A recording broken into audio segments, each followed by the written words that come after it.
కరీంనగర్లో భూ ఆక్రమణలను ముచ్చెమటలు పట్టించిన కరీంనగర్ సిపి అభిషేక్ మహంతి గారు కరీంనగర్ నుండి ట్రాన్స్ఫర్ అయి వెళ్లిన అనంతరం కరీంనగర్కు కొత్త సిపిగా గౌష్ ఆలం ఐపీఎస్ గారు వచ్చిన విషయం అందరికీ విదితమే.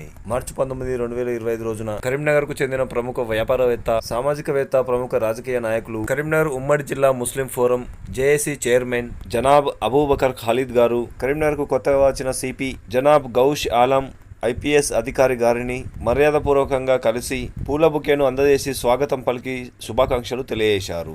ఈ సందర్భంగా జనాబ్ అబూబకర్ ఖాలిద్ గారు మాట్లాడుతూ, ముస్లిం యువత విద్యావంతులై క్రమశిక్షణతో చదివి ఇలాంటి అత్యున్నతమైన పదవులను అధిరోహించడం చాలా ఆనందదాయకమని, శ్రద్ధ వహించి శ్రమ పడితే ఉన్నత శిఖరాలను అధిరోహించవచ్చునని, అందుకు కరీంనగర్ సిపి జనాబ్ గౌష్ ఆలం ఐపీఎస్ అధికారి గారే నిదర్శనమని జనాబ్ అబూబకర్ ఖాలిద్ గారు అన్నారు.